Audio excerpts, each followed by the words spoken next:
Hello, this is Solving Proportions Part 1. And this method for solving proportions that we are going to practice is called the Giant 1 method.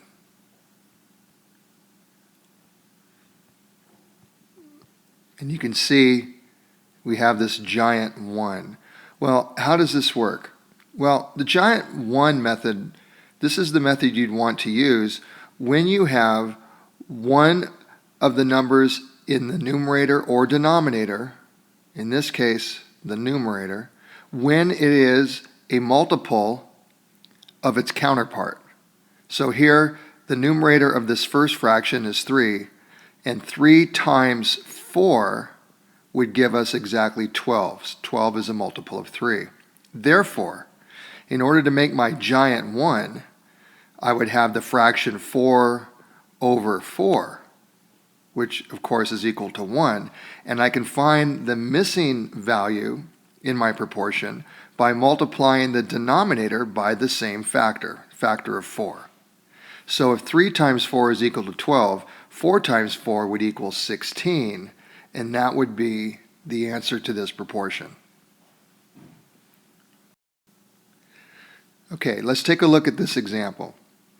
So here I can see that 27 is a multiple of 9. 9 times 3 would be 27. To make my Giant 1, the numerator would also have to be 3. See that? Therefore, 2 times 3 would give us the missing number and is equal to 6. All right, let's take a look at this one. So we have to ask ourselves, is 54 a multiple of 18? If it is, then we can use the Giant 1 method. So what do you think? Yes, it is. 18 times 3 is exactly 54. Therefore, to make my Giant 1, my denominator must also be 3.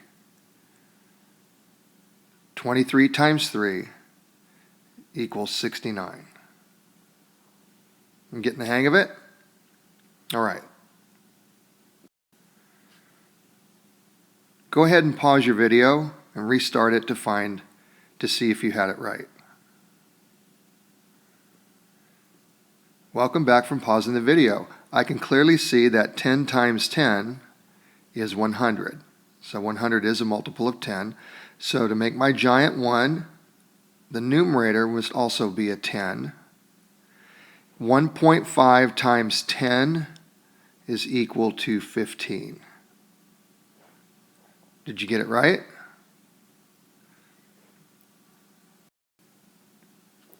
All right, well, let's take a look at this one. Now, this one's a little different because this time the missing number is on this side of the 1. But it doesn't matter. We can still use the Giant 1 method.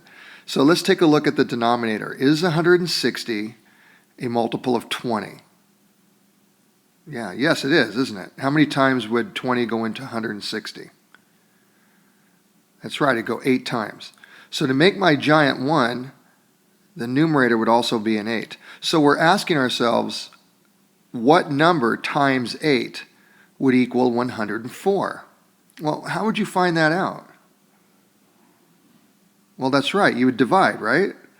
If a number times 8 is 104, then 104 divided by 8 would give us back that same number.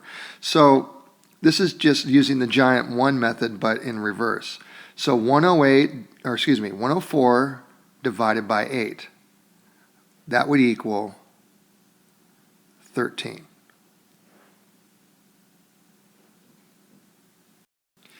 All right, you try this one. Pause your video, restart it to check your answer.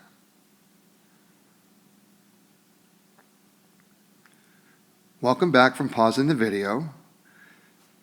96 is a multiple of 8. It goes 12 times. To make my Giant 1, the denominator would also be a 12. So I'm asking myself, what number times 12 equals 108? So I can take 108 and divide by 12, and that would give me my answer. And the answer is 9. So did you get it right? Okay, very good. Well, that's all for tonight.